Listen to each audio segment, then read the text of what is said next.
हरे कृष्णा कृष्ण कृष्ण हरे हरे हरे राम राम राम हरे हरे। এই হরে কৃষ্ণ নামের প্রবর্তনকারী আমাদের সকলের প্রিয় নিমাইয়ের বাড়ি কিন্তু নবদ্বীপ, আর নবদ্বীপের পাশেই আছে মায়াপুর, যেখানে স্থাপিত হচ্ছে পৃথিবীর সবথেকে বড় মন্দির। ইস্কন মন্দিরের ওখান থেকে ভোগ প্রসাদের টিকিট নিয়ে আমরা টোটো করে বেরিয়ে পড়লাম আমাদের গন্তব্যস্থলের উদ্দেশ্যে। এখানকার মানুষজন বলেন এবং জানা যায় যে প্রভু নিমাইয়ের জন্ম এখানেই হয়েছিল। এরপর আমরা ভিতরটা ভালোভাবে ঘুরে দেখতে থাকলাম, কিন্তু এখানে ক্যামেরার অ্যালাউ ছিল না, এই কারণে আপনাদের সেসব স্থানগুলো দেখাতে পারছি না। তবে মেন যে মন্দিরটা ছিল ওখান থেকে বেরিয়ে এসে এই যে বাইরের সাইডে যেসব জায়গাগুলো সেগুলো আমরা খুব ভালোভাবে দেখে নিলাম, আর তারপরে আবার আমরা এখান থেকে বেরিয়ে যাই। আপনারা যদি এখানে আসেন এটাই করবেন, প্রথমে ইস্কন মন্দিরে গিয়ে ওখান থেকে ভোগ প্রসাদের যে টিকিটটা হয় ওই টিকিটটা নিয়ে নেবেন। তো ওখানে 40 টাকা, 50 টাকা, 60 টাকা, 80 টাকা, তো আপনাদের নিজেদের বাজেট অনুযায়ী ওখানে টিকিটটা কেটে নেবেন, আর তারপরে রিল্যাক্স হয়ে ঘুরতে থাকবেন। আর ওখানে ভোগ বিতরণ শুরু হয় 12:30 থেকে 1টার মধ্যে। ততক্ষণে আমাদের এদিকে ঘোরাও কমপ্লিট হয়ে যাবে, আর আমরা ঠিক সময়ে ওখানে পৌঁছেও যাব। এই যে মন্দিরের এরিয়াটা কিন্তু অনেকটা বড়, আশপাশটা আমরা তো ঘুরে দেখলাম, আর তার সঙ্গে ওখানে বেশ কিছু ছোট ছোট মন্দিরও ছিল, তো সেখানেও আমরা দর্শন করে আসলাম। এরপর টোটোয় করে নেক্সট গন্তব্যস্থল এসে পৌঁছালাম। আর আজকে মাম্মাম তো দেখতেই পাচ্ছেন খুব খুশি, আজ তো সঙ্গে ওর পাপা আছে, সঙ্গে আমার মা আছে, তাই আজকে ভিডিওতে ফোকাসটা হয়তো একটু বেশি করতে পারবো মনে হচ্ছে। এখন আমরা যাচ্ছি চৈতন্য গৌড়ীয় মঠে। আমরা তো নবদ্বীপে তিলক কেটেছিলাম, তখন দাদা বৌদি নেওয়া হয়নি, তো এই কারণে এখানে আর কি দাদা বৌদি আর সঙ্গে একবার ডোনাও নিয়ে নিল। ওর আগে দেওয়া হয়েছিল কিন্তু ওটা আর কি মুছে ফেলেছে, ছোট তো। এই মঠটি হচ্ছে সব থেকে প্রাচীন মঠ।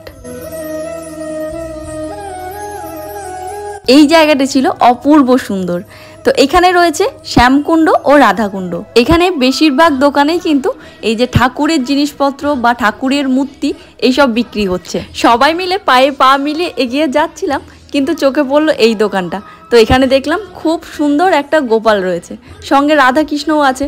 তো আমরা দেখলাম, হাতে নিলাম, কিন্তু আর জিনিসটা সত্যি বলতে নিতে পারলাম না। আসলে আপনারা যদি এর পরের ভিডিওগুলো দেখেন পরপর, তাহলে বুঝতে পারবেন আমরা আর কি প্ল্যানে এসছি। আর আমি ভেবেছিলাম হয়তো এটা একটু হালকার মধ্যে হবে, আর আসলে এই যে গোপালটার ওয়েটটা অনেকটাই বেশি ছিল। আর যেহেতু একের পর এক এখনো অনেক জায়গা ঘোরা বাকি আছে, তো নিয়ে ঘোরা সবকিছু ভেবে চিনতে আর জিনিসটা আর কি নেওয়া হলো না। ইচ্ছা আছে পরে আবার কোনোদিন এখানেই আসবো শুধুমাত্র এই গোপালটাকে নিয়ে যাওয়ার জন্য। তো সত্যি বলতে এখানে যেরকম ফটো বা পিকচার যেগুলো রয়েছে বা মূর্তি এত সুন্দর সুন্দর রয়েছে, যেগুলো আমি বাইরে কোথাও দেখিনি।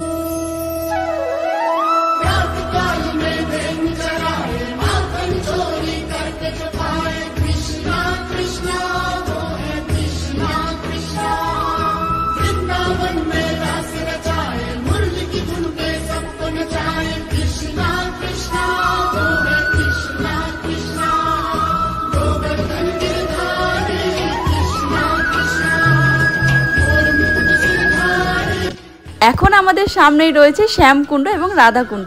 তো চলুন এবার নিচেতে যাওয়া যাক। এখানে আপনারা দেখতে পাবেন প্রচুর মাছ, আর এই মাছগুলো কিন্তু আপনারা চাইলে খাবারও দিতে পারেন। আর এই কুণ্ডটাকে পবিত্র মানা হয়। এখানে কিন্তু রয়েছে বেশ কিছুগুলি মন্দিরের সমাবেশ, আর আমরা একের পর এক ঘুরে ঘুরে সব মন্দিরগুলোই দেখতে থাকলাম। তো ঘোরা শেষ হয়ে গেলে আবার এসে সেই টোটোয় উঠে পড়লাম। টোটোয় করে যাওয়ার সময় দেখা হলো ফরেনার। তো সত্যি বলতে এই জিনিসটা খুব আমার ভালো লাগে আর কি, বিদেশের লোক এসে এই দেশে মানে কৃষ্ণের নাম নিয়ে তারা এই দেশের বাসিন্দা হয়ে থেকে যাচ্ছে। তো এটাই আমার তো বেশ গর্বের লাগে বা ভালোও লাগে। তো মাম্মাম তো এখানে আজকে খুবই খুশি, ওর খুশি দেখতেই পাচ্ছেন। তো চলুন এখন আমরা একটু গিয়ে খাওয়া দাওয়া করে নিই। তো অনেকক্ষণ ঘোরাফেরা হয়েছে, এখানে আসলে থাকা খাওয়ার কোনোটারই অসুবিধা হবে না। তো আমরা এখন একটা হোটেলে চলে আসলাম, এখানে এবার ব্রেকফাস্টটা করে নিই, তারপরে বাকি যেসব জায়গাগুলো বাকি রয়েছে দেখার সেই সকল জায়গায় যাওয়া যাবে। ওই ভোর ভোর বাড়ি থেকে বেরিয়েছিলাম, তো তখন আর ডোনা সেরকম ভাবে ঘুম থেকে উঠে না কিছু খেতেও চায় না, আর ও কিছু খায়নি, তাই ওর খুবই খিদে পেয়েছিল। তো খাবারটা পেয়ে ও একটু বেশ শান্ত হলো, আর খাওয়াও শুরু করে দিলাম আমরা।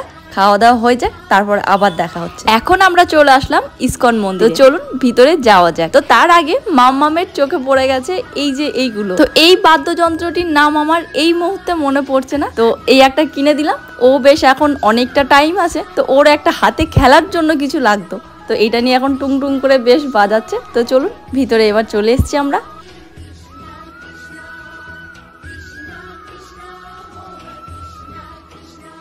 একটু সামনে এগিয়ে আসলেই দেখতে পাবেন এই শিলা প্রভুপাদের মিউজিয়াম।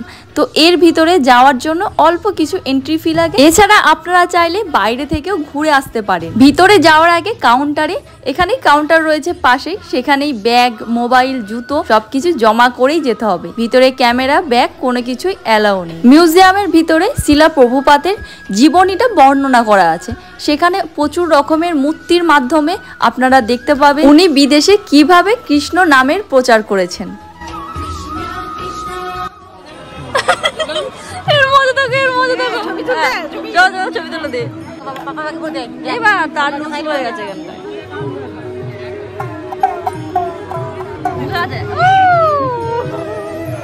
প্রায় 1 ঘন্টা আমরা এখানে বসেই কাটিয়ে দিলাম, কারণটা একটু পরে বলছি। তো এই যে এতক্ষণ আর কি বসা হলো, এবার আমরা যাব বাকি যেসব মন্দিরগুলো রয়েছে সেগুলো ঘুরতে। আর এখন সময় হচ্ছে 11টা। সময়টা বললাম কারণ এরপরে আমরা যাব আর কাউন্টারে গিয়ে মোবাইল, ব্যাগ, জুতো সব কিছু জমা করে দেব। আবার আমি মোবাইলটা হাতে পেলাম, এখন বাজে হচ্ছে দুপুর 3টে। আর এরই মাঝে আমাদের খাওয়া দাওয়া, ভোগ প্রসাদ আমরা গ্রহণ করেছিলাম, সেটা খুবই সুন্দর ছিল। পনির ছিল, পায়েস ছিল, আরো অনেক রকমের সবজি ছিল। তো সত্যি বলতে এই এরিয়াটা এতটাই বড়, আমাদের কাছে সবকিছু না ওই গোলক ধাঁধার মতো লাগছিল। তো এই এরিয়ার মধ্যেই কিন্তু টোটো পাওয়া যায়, আর আমরা ওই টোটো করে নিয়েছিলাম, আর টোটো করে সব জায়গায় ঘুরেছি। আর সত্যি বলতে টোটো না করলে মনে হয় ভোগ প্রসাদের জন্য যে টিকিটটা কেটেছিলাম তার উপরে সব ভবনের নাম লেখা থাকে, বা অন্য অন্য জায়গাগুলো সব নাম লেখা থাকে। তো আমাদের যে জায়গাটার নাম লেখা ছিল, তো সেখানটা আমরা খুঁজেই পাচ্ছিলাম না। পুরো এদিক ওদিক ঘুরে ঘুরে ক্লান্ত হয়ে লাস্টে একটা টোটোর দেখা পাই, আর সেই টোটোটা করি, আর ওই টোটোটা রিজার্ভ করে আমরা সেখানে পৌঁছাই।